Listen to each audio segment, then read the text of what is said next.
If you were looking for something fun to do in the next several weeks, kind of to welcome in the fall season and get ready to go out and explore, Lucy Rymer here has some fun ideas for you. She's with the Museum and Cultural Center at 5 Points. Good to see you. Good to see you, Julie. How are you? I am very fine, thank you, and I'm glad that you are. You've been very busy. We are very busy. You know, we have kind of a calm summer with just our few summer camps.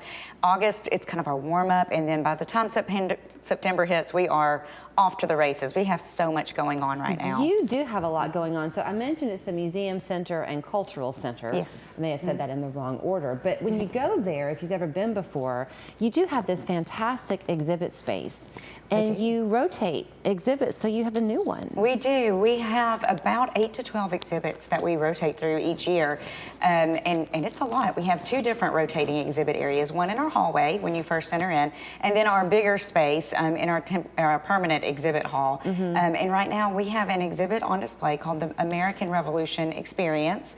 It is in partnership with the DAR, also created by the American Battlefield Trust, and it's traveling across the nation as part of the America 250 celebrations, and we're lucky to feature it at the Museum and Cultural Center just for 1 week.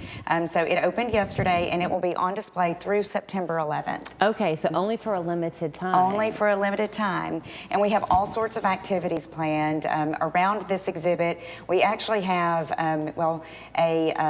a luncheon that we're hosting with a sculpture artist. Her name is Mary Rudin, and she's made a beautiful bronze sculpture that we featured in the exhibit as well. She's going to tell us about her sculpture. It's of a woman named Mary Patton, who was a gunpowder maker.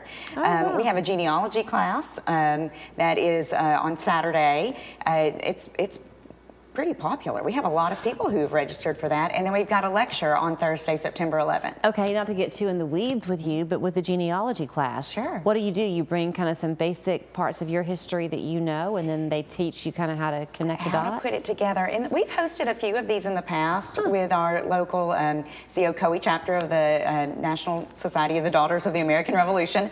And sometimes they will talk specifically about how to research your patriot, because you do have to be, you know, have lineage there to be in their organization. Right. And so they will talk about how to document that appropriately. But I think this class is a little bit more generalized that they're doing this time and may have a wider appeal. So. And you know, when you begin to have a conversation about the Revolutionary War, you go back to 5th grade, I guess, for me, thinking about what I learned. But of course, the European settlers were here, but so were the Native Americans. So y'all have got a lecture coming up, We right? do. So, of course, in 1776, there was no state of Tennessee. So what we always like to do is when we have an exhibit that is telling a broader national story, we like to try to tie it to a local story. And so we've got Troy Smith. He is a professor at Tennessee Tech University, and he's going to come down and teach us about what was happening with the Native American people that would have been inhabiting what is now Tennessee during those early stirrings of the Revolutionary War. This is his specialty. It's what you know, he has studied at length. We're very excited to have him come and give us a little bit more in-depth information about what would have been happening here. And I don't know much about it, but I do know enough that that area there in Bradley County has such a rich history. Absolutely. Of course, we were Cherokee land. Right. And there is a lot of history in Bradley County, of course.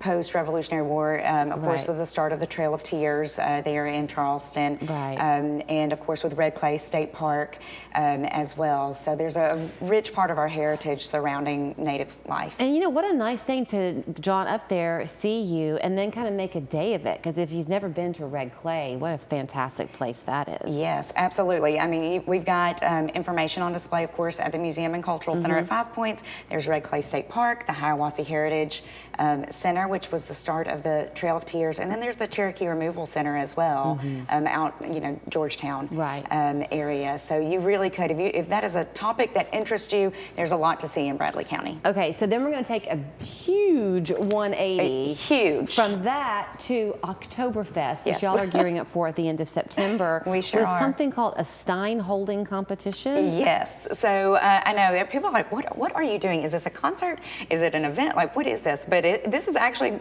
the first of our Music Under the Stars concert series. Okay. And it is an Oktoberfest theme. We have a band coming in from Nashville called Good Bellows.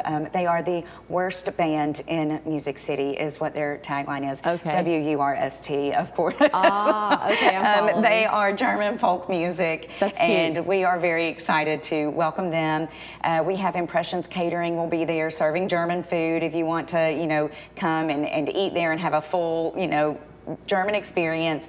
It will be delicious. He's got 3 different German dishes that he will be offering for sale.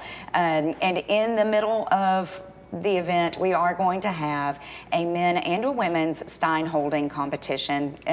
We are an official qualifying round for the USSA, that's the United States Stein Holding Association state competition. So whoever wins in Cleveland on September 26th, that's a Friday, we'll go on to the state tournament in Knoxville, and if you can hold your Stein the longest there, you can qualify for the national competition. So, first of all, who knew there was such a thing? I know. Secondly, do you know enough to tell us what is involved with how you hold? Is it to not spill the beer? while Yeah, hold you your cannot Stein? spill even one drop of beer. Okay. You have to hold your Stein, you know, out. Your elbow has to be locked.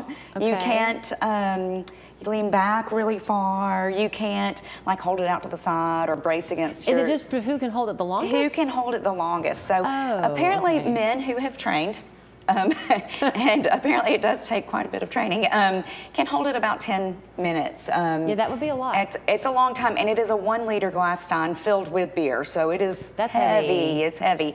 And then women can usually hold it around 3 minutes. But again, I'm going to say that's with training because apparently it is very hard to do. I don't know that I want to do it, but I will be there cheering on everyone who is. That is very interesting. So perhaps, and that's happening when? September 26th? Friday, September 26th. So if you register for the Stein holding competition, it does cover your entrance into the concert. It covers your Stein, so you get to take home your Stein, and it covers, you know, the beer that goes in it. So you get a liter of beer That's after nice. you've, you know, sacrificed your deltoids. Well, hey, while you're watching football this weekend, just try to watch the game like this, and you can Prepare. be conditioning. That's Start training now. We have room for 12 men and 12 women. All right. And you'll find all of this at the Museum Center at 5 Points on Inman Street in Cleveland. Museumcenter.org is their website. Really, if you've never been, let this be your entry in either activity you choose, because they really do have a wonderful exhibit center. Thank you so Lisa. much.